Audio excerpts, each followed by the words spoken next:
Publish News TV entrevista a editora, uma das fundadoras do movimento Ocupa Beauvoir e uma ativista pela escola pública no país. Flávia Lago, bem-vinda. Oi. Eu gosto de ficar revelando as pessoas como se fosse uma grande novidade, assim. É legal, né? Tipo, assim, é bem estranho, né? Na verdade, essa relação minha com a câmera, mas tudo bem. Ah, esquece delas. Elas são legais, elas ficam aí só te espiando e a gente conversa. Sim. Mas agora você não está fazendo algo que você necessariamente esteja se escondendo. Pelo contrário, você está se expondo.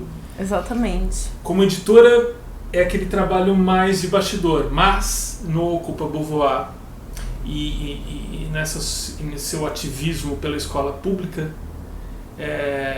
você se expõe. É verdade, eu não tinha pensado nisso, assim. Eu tenho toda uma dificuldade, uma timidez, às vezes, de falar em público. E sempre tive isso na minha vida, coisas de infância e tal, mas é engraçado que esse momento agora e o que eu tenho participado, né, nessa parte, principalmente da escola pública, e que tem a ver com a minha filha ter entrado na vida escolar e tal, isso tem me feito, assim, agir diferente, né, e mudar essa relação. E eu nunca tinha pensado nisso, é verdade, assim, eu acabo me expondo, mas me exponho com gosto, assim, porque são causas que me movem, né, e aí eu acho que quando tem esse elemento de paixão e uma coisa também que faz muito sentido, que significa muito, a gente acaba não pensando nessas outras coisas que no geral barram a gente ou tentam barrar a gente, né? Vamos falar das duas coisas, porque nessa câmera colorida a gente está com a mulherada sentada com você. Sim. Essa mulherada, assim, muito potente, né? Muito... Enfim, a Ocupa Beauvoir é um coletivo que foi fundado pela Leila Vilhena, em Poços de Caldas, que é uma amiga minha. E ela foi a idealizadora do coletivo por trabalhar há muitos anos com projetos sociais e fazer muitos trabalhos relacionados ao incentivo à leitura, coisas relacionadas à literatura e infância. E ela, assim, com o tempo e nas nossas conversas, amizade e tal, ela foi, assim como todas ou todos nós, né, a gente foi percebendo algumas coisas que então a gente não percebia tanto antes, dessa desigualdade, uma desigualdade de você encontrar material ou você ter acesso a esse material escrito por mulheres e, enfim, poder divulgar isso de uma forma efetiva, que funcionasse, que todo mundo tivesse informações sobre essas mulheres e tal. E aí um papo muito amplo, né, que tem a ver com essa questão da desigualdade nas publicações. Não que as mulheres não escrevam tanto quanto os homens, eu arrisco a dizer que talvez elas escrevam até mais, né? Elas são a maioria das leitoras, elas estão muito presentes e é um movimento muito forte na literatura há muito tempo. Mas nesse papo mais amplo, assim, a ideia era trazer algo simples para poder divulgar mais o trabalho dessas mulheres e poder colocar elas numa posição de destaque, mesmo que essas escritoras ou essas mulheres não tivessem tanto ali em destaque, né? Uma das primeiras ações foi essa ação dos cartazes, que a gente pensou no começo desse ano, e a gente não tinha nenhum recurso assim, para fazer um livro ou para ir atrás disso. A gente até pensou em procurar, mas assim, ou demoraria mais tempo e a gente queria uma coisa mais imediata. E aí a gente fez essa série de cartazes que foi, na verdade, uma seleção de 10 histórias, nada, vamos dizer assim, histórias nada fáceis, mas de mulheres muito potentes que fizeram, que lutaram por uma causa, que tinham um ativismo muito forte em suas regiões, no seu país e tal. E aí, de várias partes do mundo, não só no Brasil ou na América Latina, né? Tem uma japonesa, tem americana, enfim. Então a gente fez essa escolha, essa seleção, uma pesquisa da história dessas mulheres e convidamos 10 escritoras contemporâneas, algumas já publicadas, premiadas, mas assim, que estão aí assim, no começo da sua carreira como escritoras, para escreverem cartas para essas mulheres, cartas póstumas. E também a gente abriu uma chamada nas redes sociais mesmo para 10 ilustradoras de vários lugares do país. Enfim, a gente queria realmente trabalhar com pessoas que também não estão acostumadas ou não estão inseridas nesse mundo, né? Assim, não publicaram nada ainda das suas ilustrações ou só estão ali nas redes sociais e tal. E eu falava assim, meu Deus, é muita coisa, não vai dar certo, sei lá. Mas vamos fazer, porque eu acho que isso vai ser muito... tem uma força muito grande e o resultado final, né, a gente já tinha essa sensação que ia valer muito a pena. A gente conseguiu organizar também com outros parceiros que fizeram o contato com algumas autoras, que sugeriram algumas autoras. No caso, o podcast Rabiscos, né, que enfim, tocado pela Jéssica Balbino, que é uma jornalista e tal, ela também fez parte desse processo. E a gente, enfim, conseguiu essas cartas e que as escritoras lessem essas cartas. E a gente disponibilizou isso no podcast Rabiscos. Então a gente fala que é uma série de cartazes interativos, né? Porque a gente tem a ilustração das mulheres e a gente tem um QR Code que leva você para ouvir essa carta, né? Que coisa, é um projeto tão editorial, né? Super contemporâneo. Sim, na verdade, eu acho que a ideia nasceu desde da concepção da Ocupa, assim, nasceu um pouco essa possibilidade de fazer livros, ou então de estar mais próximas das escritoras para poder divulgar o trabalho ou organizar o trabalho delas, enfim, porque aí cada uma com a sua atividade, né? No meu caso eu sou editora, a Leila ela trabalha com projetos sociais, ela e o companheiro dela tem um projeto muito legal na Biblioteca Pública de Poços, e eles trabalham com essa coisa do incentivo à leitura, formação de leitores.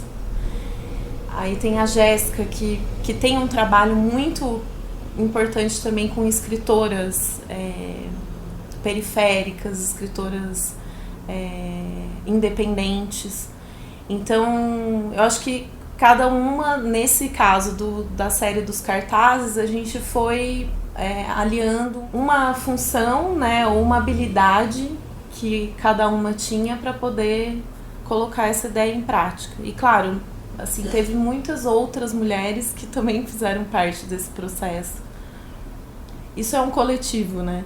Assim, mas é bem editorial, você tem razão, porque aí hoje a gente também pensa em fazer, a gente já até inscreveu num edital, fazer um livro dessa série. Eu digo editorial pela concepção do conteúdo, pelo tratamento de um conteúdo, né? Assim, de pensar, então vamos fazer essa pesquisa. Aí a gente separou, a gente pegou essa temática que é uma temática também muito pungente, né, desses assassinatos e essa coisa de você ver a coisa acontecer e de não ter punição, de isso não ser investigado corretamente e julgado corretamente. E aí são esses inúmeros porquês, né, que levam a gente a aprofundar. E aí também essa coisa dos cartazes e dessa interatividade, vamos dizer assim, de você poder acessar, era uma coisa de estar na rua, né? Que num primeiro momento isso foi pensado e na Flip a gente fez isso, a gente pegou alguns desses cartazes e a gente fez lambi-lambi, né? E a gente grudou na cidade, em lugar, não no centro histórico, tá, gente? A gente foi no centro da cidade. Aquelas vândalas. Não, a gente não fez vandalismo, a gente foi lá, no lugar onde podia, nos postes da cidade, no centro lá de Paraty. E aí a ideia era que esses cartazes estivessem à vista para que as pessoas pudessem ter a curiosidade de ir lá, ler aquele código e ler as cartas. E fora também pelo visual, né, chamar atenção para assim, quem foi Rosa Luxemburgo, né? Quem foi Juana Santiago?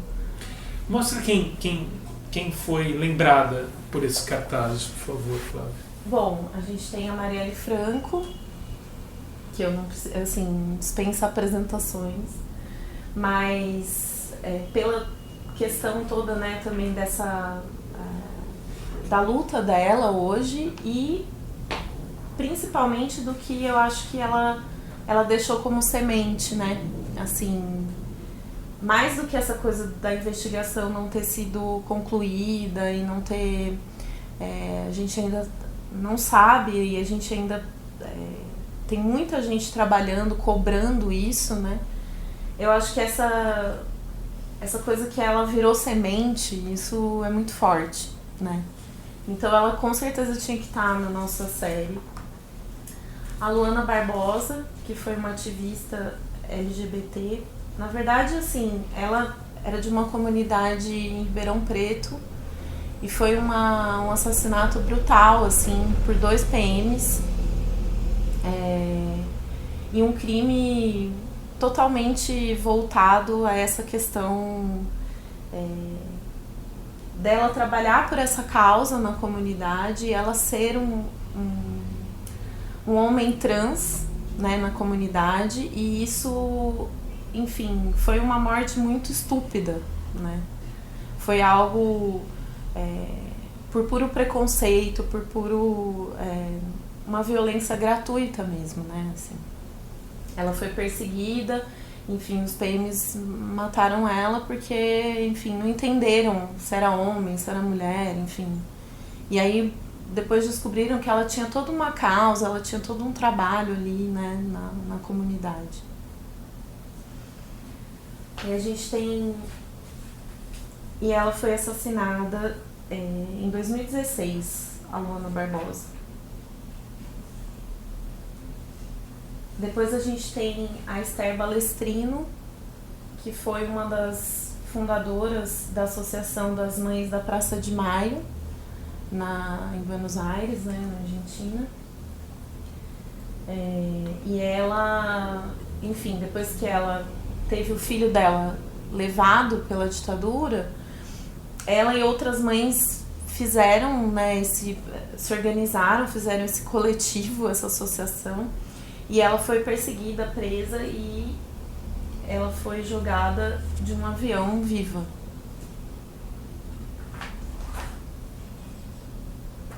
Depois a gente tem a Berta Cáceres, que ela é de Honduras.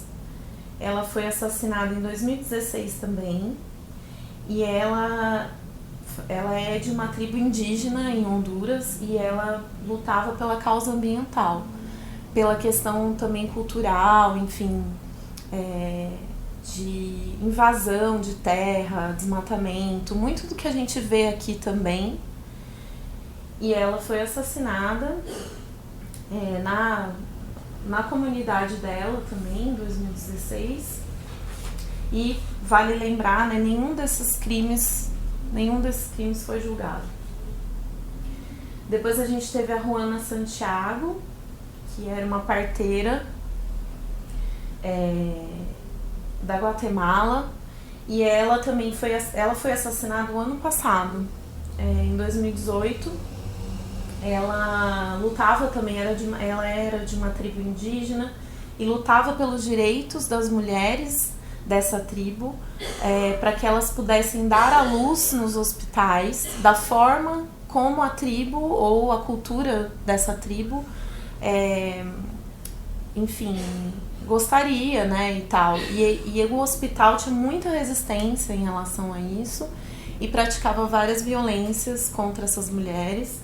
Então a Juana foi a líder de um movimento que fez vários protestos, manifestos em frente ao hospital e tal, na prefeitura, enfim. E ela causou muito barulho, muito incômodo, e ela foi assassinada dentro da própria casa.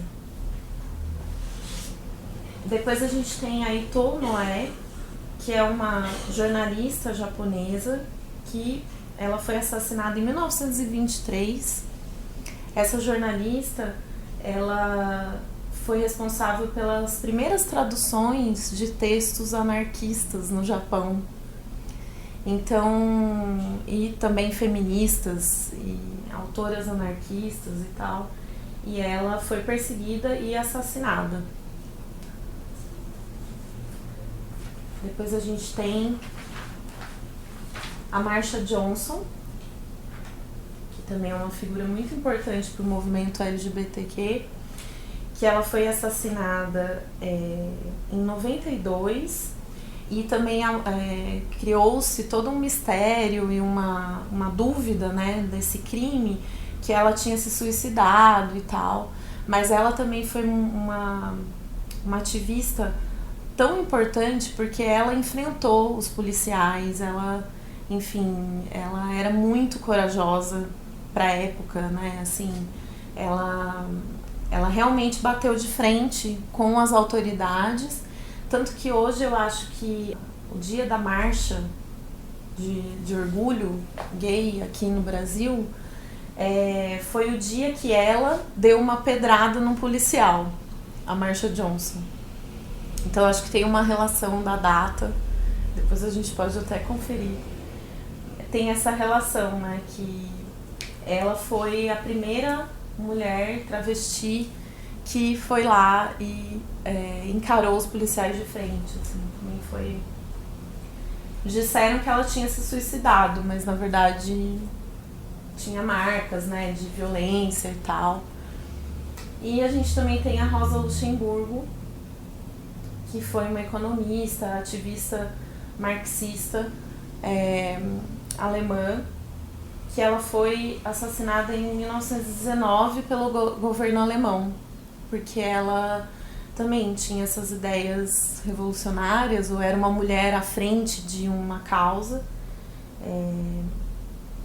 e ela, enfim, convocava outras mulheres também, né, para essa causa do pensar, do refletir a sociedade naquele momento. Então, isso em 1919 era muito difícil. Hoje ainda é difícil, de certa forma, mas imagino que 1919 devia ser muito, muito difícil. Enfim, e por último a Nilce Magalhães, que era uma pescadora de Porto Velho, que foi, na verdade, ela também liderou o movimento pelas barragens, contra as barragens, né, da região lá de Porto Velho. E ela, na verdade, também foi, assim, o assassinato dela, foi muito difícil encontrar informações sobre a Nilce, assim. A parte do ativismo e tal foi um pouco mais fácil, dela, da Juana Santiago também foi difícil, que é super recente, né?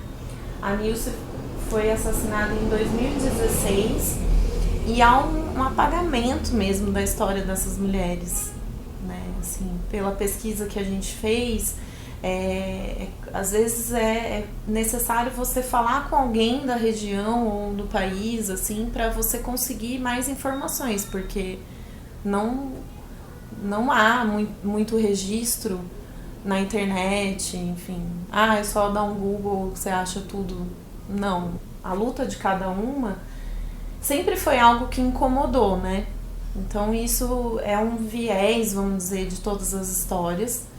E eu acho que isso faz sentido quando as pessoas não querem mais falar disso, né? Assim, isso não é só porque não foi importante. Todas as causas eram importantes, né?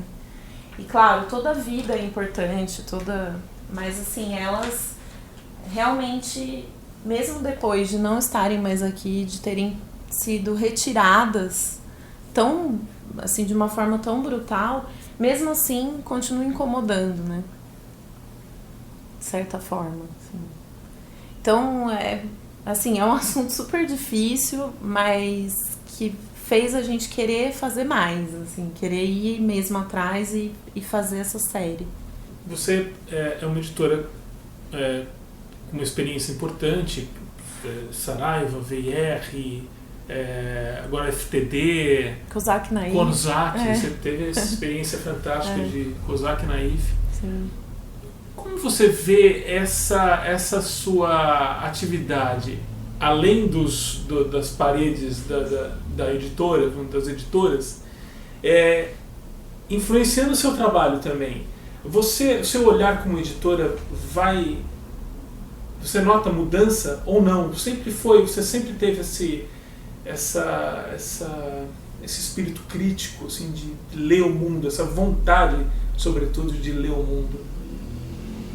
Eu acho que o trabalho do editor, ele instiga você a ler esse mundo com as coisas que estão, enfim, muito quentes no momento. Então a gente é o tempo todo treinado, ou enfim, isso às vezes vem mais de vontade ou de gosto por fazer isso também, né? Certas pessoas, eu acho que comigo foi isso, assim, sempre foi assim, de estar mais atenta às coisas que estão acontecendo no mundo, ou sei lá, no meu país, na minha cidade, na cidade onde eu nasci, enfim, de buscar elementos que são muito atuais e buscar isso nos livros. No caso da literatura, por exemplo, e isso eu fui aprendendo com o tempo, né, nessa experiência de trabalho, enfim, lá na época da Kozak, como eu fui assistente editorial, então foi lá que eu aprendi tudo, eu aprendi a observar, eu aprendi a ver os outros editores trabalharem, fazerem essas relações, né? Depois, na Saraiva, com um catálogo um pouco mais adulto e uma coisa também de começar a interferir mais nessas decisões ou de escolha, né? De apontar um pouco um caminho. E depois na VR, com a literatura juvenil, né? Com o selo Plataforma 21, que foi muito importante, assim, pra mim, porque foi aí que eu percebi que essa coisa do que tá acontecendo, isso é tão importante para quem também é mais jovem e que precisa entender esse mundo fragmentado, essa coisa doida que a gente vive hoje, e que na verdade, assim, não é aquela coisa de dar algo para eles entenderem o mundo. Eles já estão inseridos no mundo, eles entendem o mundo às vezes melhor do que a gente, mas eu acho que a necessidade de se falar de algumas coisas, de colocar as coisas em pauta, de dar a oportunidade deles discutirem essas coisas do jeito deles, né? Então eu acho que aí eu comecei a perceber que isso na verdade era algo que me movia, né? E eu sempre fui muito inquieta, muito, assim, eu queria fazer 1 milhão de coisas ao mesmo tempo. É um problema isso pra mim, mas na verdade eu não consigo ficar parada, então eu tenho essa coisa de pensar no meu trabalho e pensar também em outras coisas que eu poderia fazer, atuar e tal. E aí eu acho que eu levei para esse lado da causa, né? Uma causa. Isso tem alguma coisa, vem da tua casa, isso, da tua formação? De onde vem isso? Como é que era a sua casa? Já era uma casa de livros, de literatura ou não? Você tem uma formação que foi buscar mais? Engraçado, assim, meus pais não são super leitores, né? Meu pai, ele é veterinário e a minha mãe é professora. Só que, assim, minha mãe é professora de educação infantil e mesmo com essa formação de professora e tal, ela não tinha muito hábito de ler pra gente, né? Ela leu ali na primeira infância e depois isso meio que se perdeu. E meu pai, ele tem uma coisa de ser muito estudioso, né? Ele sempre estudou muito e tal, mas coisas da área dele. E eu e a minha irmã, a gente, enfim, foi meio que buscando coisas, acho que por si só, assim, a gente foi, né? Mas eu me encantei pela leitura, pela literatura, e isso mais velha, assim, um pouco mais velha. No final do Fundamental 2, assim, eu tive uma professora de literatura que foi sensacional na minha vida. E também outros professores, eu sempre tive sorte, assim, na verdade os professores são nossa sorte também, né, de certa forma. E aí... Às vezes é o contrário. Exatamente, nem todos. Mas é o poder, né, do professor. Quando eles acertam, né, assim. Mas eu acho que isso fez com que foi tão importante, porque isso fez com que eu me enxergasse ali, enxergasse o meu futuro e a minha profissão, né, ali. Então, os professores de literatura e língua portuguesa que eu tive na vida foram fundamentais para essa minha formação leitora, né. E essa coisa de estar meio que ligada a uma causa, ou então querer falar disso, ou querer estudar isso, eu acho que isso vem desde a época da faculdade, assim, porque na faculdade a gente tinha uma liberdade maior de propor algumas coisas, né? Eu fiz o Unesp Araraquara, letras, e a gente tinha lá o centro acadêmico. Então, no centro acadêmico também eu participava de várias coisas, ajudei a organizar algumas coisas. A gente refundou o centro acadêmico na época que eu ingressei, né, no curso. Então, foi a minha turma que meio que refundou, porque ele tinha sido desativado. Acho que ninguém queria mais tocar o negócio. E aí a gente foi lá e fez. E eu acho que isso foi uma escola também, foi um aprendizado, porque aí a gente fez algumas ações nas escolas públicas de Araraquara, e esse contato com esses projetos e tal, isso depois, né, que eu ingressei no mercado de trabalho e tal, e me afastei disso, isso me fazia falta, me fazia muita falta. A literatura é fundamental? Ou ler é fundamental, mesmo que não seja literatura? Como é que é esse seu entendimento sobre tudo isso? Eu acho a literatura fundamental, assim, não tem muita discussão, né? Mas, claro, essa literatura... que tipo de literatura, né? Assim, a gente tende a falar que a literatura você tem que apresentar os clássicos, ou você tem que saber ler as coisas, ou então, esse tipo de livro, sabe? Livros muito... a polêmica, né? Dos livros de youtuber. Isso não é livro, isso não é literatura.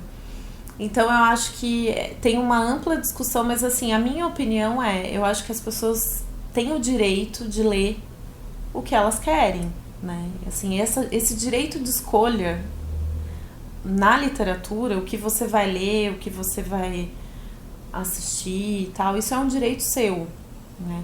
E isso é uma coisa muito importante, né? Essa escolha, a escolha por uma coisa que vai te levar a uma baita reflexão ou uma coisa que vai te tirar atenção e vai te divertir, você vai se sentir bem, leve. Então eu acho que isso é o fundamental, né? Você ter esse direito de escolha, ter o acesso, né, ao que você escolher. E claro que isso também é algo que às vezes a gente, né, ouve ou lê coisas assim, mas a pessoa só lê esse tipo de literatura. Mas eu acho que em algum momento a chave vira, sabe? Tem uma coisa que te leva a experimentar uma coisa nova, sei lá, quem nunca leu poesia ou fala, eu não consigo ler livro de poesia, eu leio no Instagram poesia, né? Ou coisas assim, eu leio um poema e tá bom, não compro livro de poesia. Mas eu acho que em algum momento, né, assim, alguma coisa pode levar aquela pessoa a ler um livro de poesia. E tudo bem. E também se não levar e ela continuar lendo só, sei lá, Jane Austen e outras coisas, ou então uma literatura mais de entretenimento, tudo bem também. Mas eu acho que ler é fundamental, independente do gênero que você... Porque é algo que... Enfim, eu tô aqui defendendo o peixe, né, do nosso mundo, mas assim, eu acho que a gente tem que tá sempre com o livro por perto, assim, eu sempre acho que as pessoas... Eu sempre busco ou procuro levar isso para as pessoas, né? Eu acho que é por isso que eu tô trabalhando nessa área, assim. Agora, você faz parte de um grupo social, vamos dizer, que normalmente põe os filhos na escola particular. É o meu caso, por exemplo. Mas você tem um outro pensamento a respeito. Você acha que justamente tem que reforçar a escola pública. Você tem que colocar seu filho na escola pública e ter um exercício para melhorar a escola pública. É isso. Assim, a minha experiência com a escola pública, minha particular, foi na universidade. Eu estudei a minha vida inteira em escolas particulares, no interior, em Poços de Caldas, e fui fazer faculdade pública. E aí, lá eu descobri algumas coisas dessa relação do ensino público, né, com a formação e tal. Mas quando a Clarice nasceu, e aí... Clarice que não deve ser por acaso. Enfim. Não foi a primeira coisa. A gente não pensou, tipo, uma homenagem a... Não, a gente pensou em Machado, a gente pensou em Cecília. Mas, enfim, Clarice. Quando ela... Enfim, a gente começou, será que já vai pra escola? Será que não? E tal. E claro, eu trabalhando, o meu companheiro também, uma vida louca, aquela coisa que todo mundo vive e tá por dentro. A gente meio que fez a coisa mais natural, ou essa coisa automática, talvez, né? A gente foi buscar uma escola particular, uma creche privada. O que era mais perto da minha casa, o que não era tão caro e o que atendia ali as nossas expectativas como pais que deixam a criança pela primeira vez na escola. Enfim, e a gente foi para essa escola particular. E foi um choque, assim, para mim, porque eu queria participar, não só aquela coisa da mãe chata ou louca que quer ficar interferindo. Não, era uma coisa assim, ela teve dificuldade na adaptação, chorava muito. Então, eu queria conversar com essas pessoas que estavam ali, né, gerindo a situação para para poder entender e participar. E eu acho que desde a primeira conversa eu não me senti acolhida, assim, eu não me senti parte daquilo. E achei tudo muito estranho, na verdade. Mas, enfim, todo mundo falava, é isso mesmo, é assim, eles vão ficar ótimos, independentes, ela vai, né? Tá, com relação a ela, eu confiava, eu achava que ela ia uma hora curtir mesmo, e foi o que aconteceu. Mas aí, então, pesquisando e buscando outras escolas, outras coisas, eu encontrei uma creche pública que ficava do lado da minha casa. E num primeiro momento a desinformação era total, assim. Eu achei que eu não ia conseguir vaga porque era uma questão, enfim, você tinha que comprovar renda ou coisas desse tipo. De prioridade para quem tem menos recurso. Exatamente, que a fila ia ser enorme, fila de espera e tal. E então a minha ignorância com relação a isso passava desde dessa questão do processo de inscrição até mesmo conhecer os espaços, saber como são as escolas, os educadores, né, as equipes, enfim, não tinha o menor conhecimento sobre nada. Nesse nível é prefeitura, né? É prefeitura. E aí, então fui conhecer essa creche, porque realmente me chamou a atenção pela distância, assim, era muito próxima e era enorme, e o espaço por fora, assim, dava pra ver, e eu falei, bom, eu quero saber o que tem lá dentro, o que tem pra dentro desse muro. Então foi aí que eu conheci essa escola e aí soube que não tinha nada disso, dessa prioridade. É uma questão, todo mundo tem direito, né? Então o primeiro aprendizado, todo mundo tem esse direito. E aí é uma coisa, hoje, né, percebendo isso, foi em 2016, quando ela começou no SEI Suzana Campos.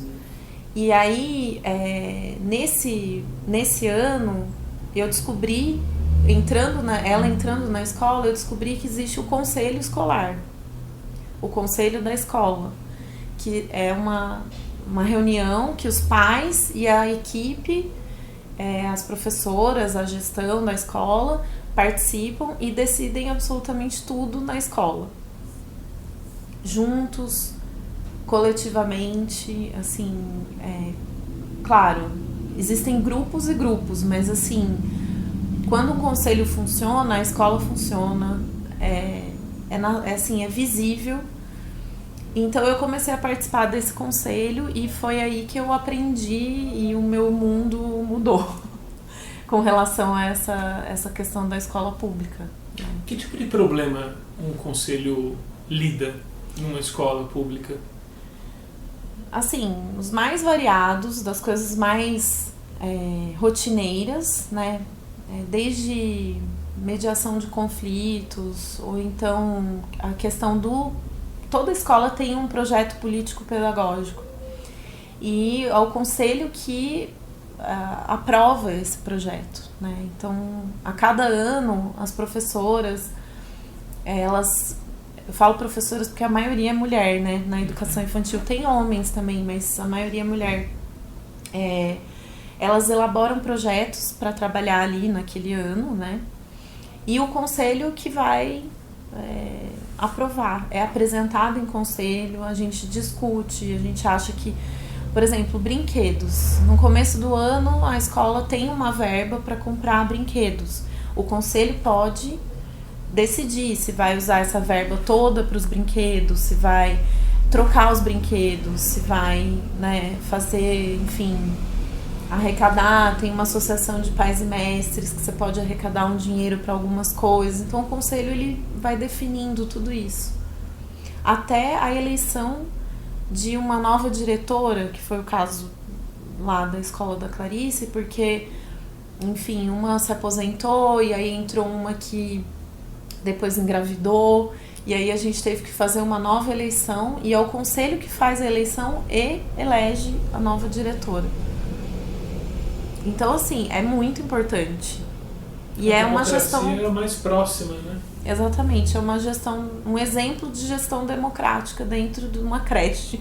E é muito louco, assim, como quando você começa a participar disso e as crianças veem, né, essa participação. Hoje a minha filha, ela fala assim, mamãe, tem reunião na sua escola, na minha escola hoje? Você vai na reunião? Porque aí eu vou mais cedo lá pra ver você, né, pra ficar com você. Então é um hábito, assim, muito legal, né, que eu penso, e muito importante dela, ela me vê também ali, né, participando, conversando com a diretora, conversando com as professoras, ajudando, enfim, a fazer um espaço ficar melhor. Agora ela já tá numa EMEI, né, que ainda é educação infantil, mas não é mais a creche, e a gente vai fazer... Agora, nesse mês, o grupo do conselho decidiu fazer a reforma da brinquedoteca, né? Então, pensamos juntos o que poderia ser legal, o que era viável, o que a gente podia fazer. A diretora, a coordenadora pedagógica, todo mundo junto, as professoras. E a gente vai fazer uma cozinha de quintal para eles no pátio e fazer, enfim, um canto de leitura, brinquedos, a gente vai conseguir arrecadar alguns brinquedos. Então, assim, isso tudo passa pelo conselho. Aí, quando o assunto é literatura, você participa mais naturalmente, ou como é que é? E como é que você vê, como é que você enxerga hoje a presença da literatura na escola? Porque tem muito autor... Estou julgando nem nada, mas que acha que a literatura às vezes tem que estar mesmo fora da escola, porque a escola tende a botar numa caixa a literatura e sufocá-la.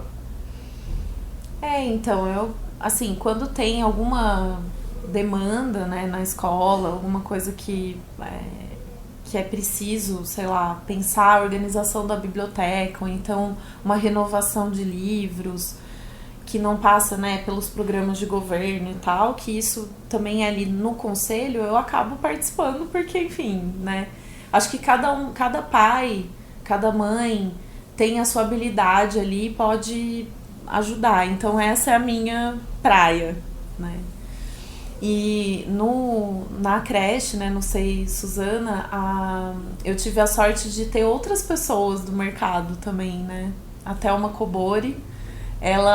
O filho dela estudou, né, junto com a Clarice, não sei, Suzana, e também a gente tinha várias ideias, fazia várias coisas e tal. Mas hoje eu acho que a literatura e a leitura na escola, ela é um mediador fundamental e muito importante para as questões que as crianças estão vivendo, né? Essa coisa do tempo, da falta de tempo dos pais, ou a falta de tempo para elas mesmas, assim, pararem, se concentrarem. Então eu acho que a literatura hoje, ela cumpre, ela faz esse papel, né, de ser também uma ponte de acesso para outras coisas, né? Experimentar sentimentos. E eu vejo o trabalho, pelo menos nas escolas que eu conheço da prefeitura, eu vejo um trabalho muito interessante de educadores com os livros, assim. Então, eu acho que todas as escolas que eu tenho relato, né, e tal, porque eu participo de uma outra reunião do Conselho Geral dos Conselhos, né, então você ouve o que acontece nas outras escolas, que é uma vez por mês. E todas essas reuniões são abertas à comunidade, mas claro que são as pessoas que estão lá ativamente, né, no dia a dia, que vão. Mas é interessante você ouvir histórias e saber que esse projeto, por exemplo, do livro que a criança leva para casa, em quase todas as escolas eu tenho relato de que isso é um projeto que acontece e tal. Então a criança leva um livro no final de semana para ler com a família e devolve. E assim, cada semana um conta um pouco a história que leu, como que foi essa experiência de leitura. Então eu acho que assim, com um livro você consegue fazer tanta coisa, né?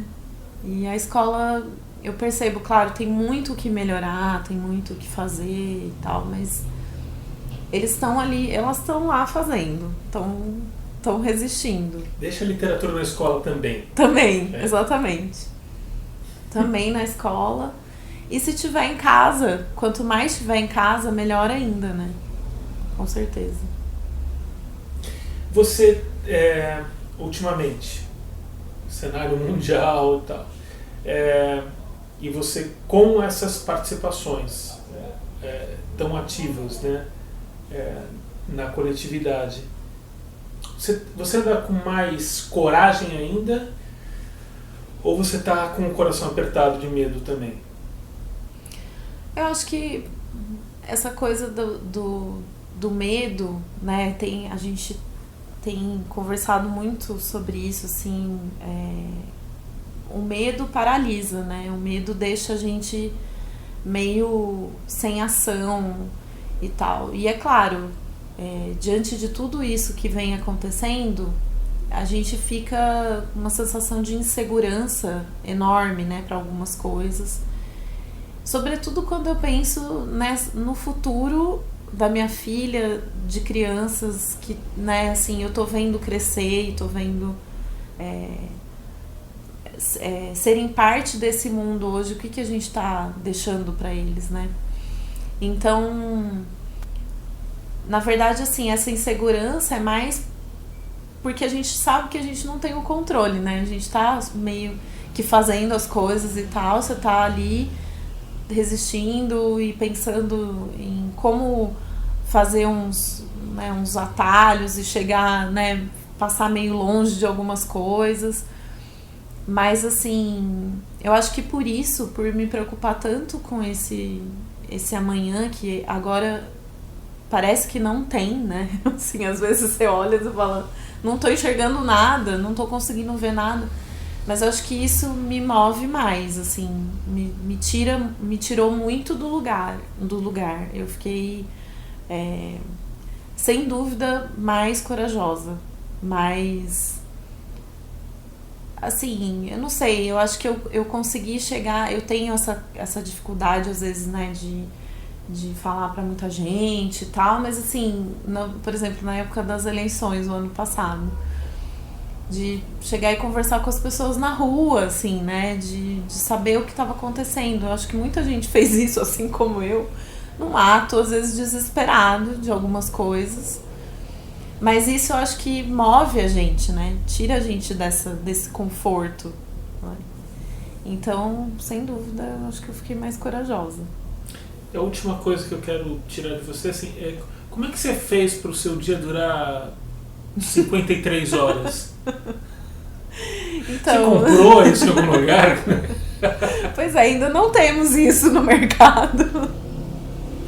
A gente não para, né? Assim, é mãe, é editora, enfim, ativista, mas... E eu acho que, assim, eu sinto que tem muito mais pela frente, então...